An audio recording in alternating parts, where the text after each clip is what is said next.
気をつけ礼。はい、皆さんこんにちは。漫画家の新本慎です。アシスタントのエスくんです。よろしくお願いしお願いしま。ますす。はい、今回はですね、はい。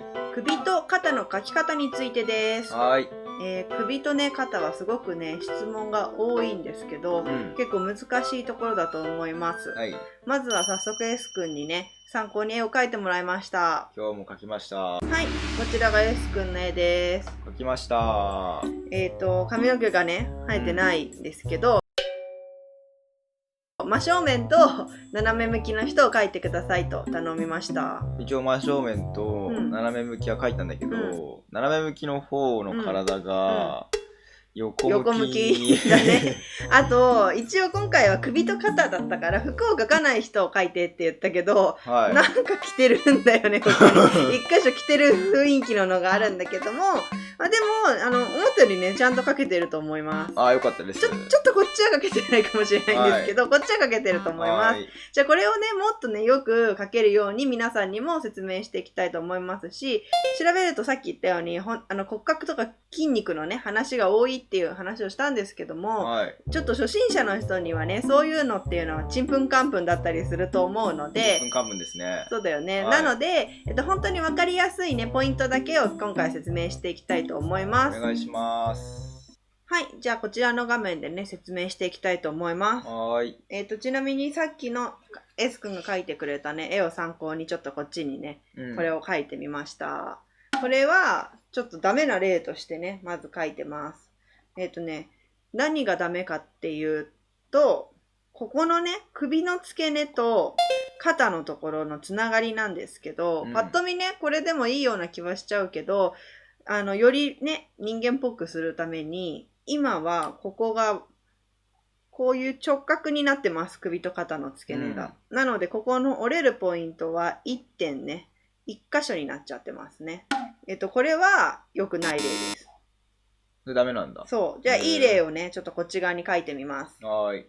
まず、首は直線で下ろしてもいいんですけど、気持ちちょっと付け根に向かってすぼめていく。まあ気持ちね。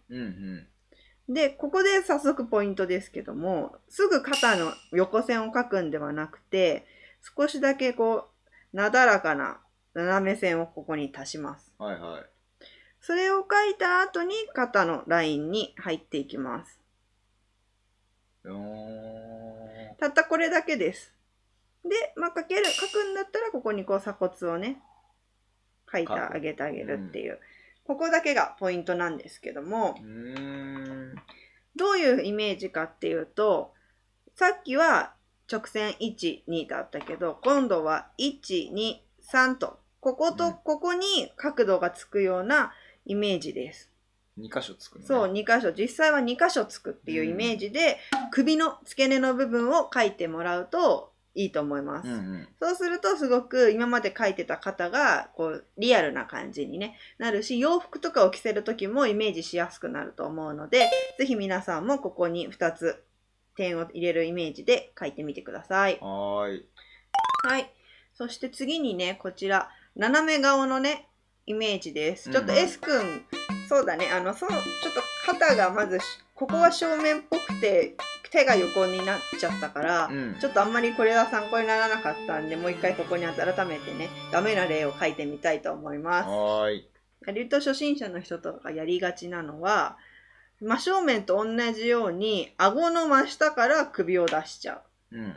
で、さっきの S 君みたいに、こうやって肩を描いちゃう。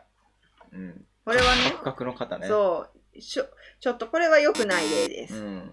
これは、まず顎の下から首が出てしまうのは、真正面の時はいいんだけど、斜めの時は良くなくて、実際斜めの時っていうのは、この耳のあるこの辺りから首の線は出ます。そっから出んのか。こっから出ます。顎をまずね、ここに作ってあげてください。なるほど。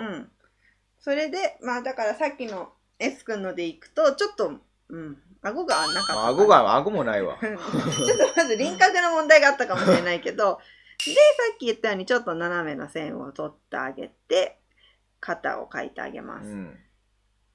こんな感じになりますね。こういうイメージで実際は書いてあげてください。はい。横から見た時の、ポイントなんですけども、はい。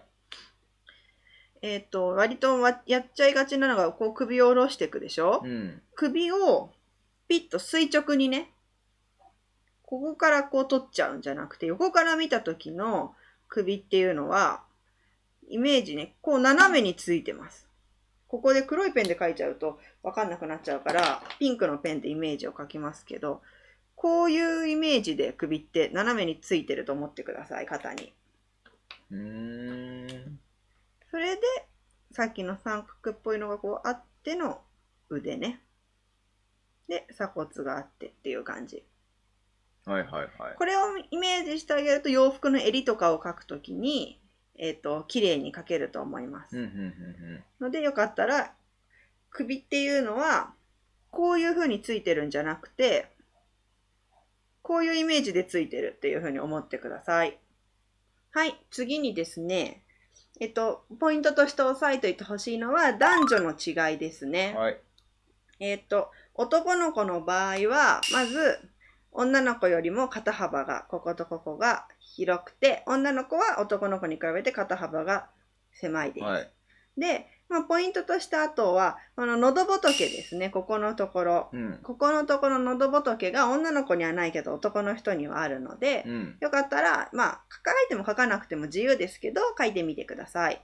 あとは、鎖骨を結構男の子はしっかり、こういう首のね、筋とかもしっかり書きますけど、女の子は私はほとんどもう書かないです。こういう感じでね、男女の違いを出してます。はい。それで最後に、首の太さとか長さの話なんですけども、それはですね、これがいいよっていうのは私は特になくてですね、っていうのも絵柄によってだいぶ変わるなと思うんですよね。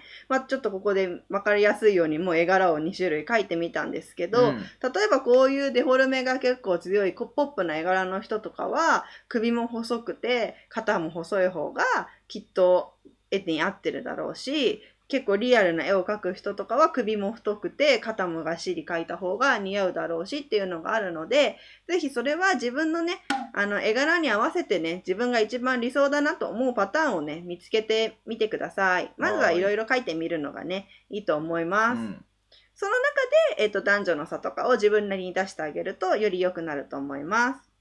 はい。ということで、今回は首と肩の描き方についてでした。ありがとうございました。ありがとうございます。最後にこれ S 君の描いてくれたやつ、ちょっとだけ赤ペン入れたいと思います。お願いします。この人は、首の付け根がこう肩より下にあるけど、イメージとしては間違ってないので、こうなってこういう風になる。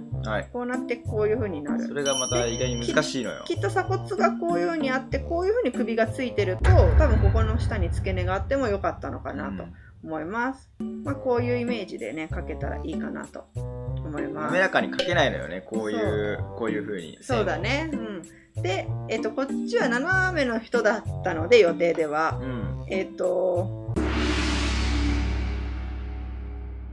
こっち側に手がね、あればよかったのかなと思います。イメージができなかったんでね、斜めの人の。こういう風になってれば、より良かったかなと。ちょっと今だから、体のど真ん中に腕が生えちゃったっていう感じに。だから体だけ横向いてんだよね。そうだね。S 君の絵でいくらこういう風になってたら良かったかなっていう風に思います。よかったらぜひ皆さんもね、参考にいっぱい書いてみてください。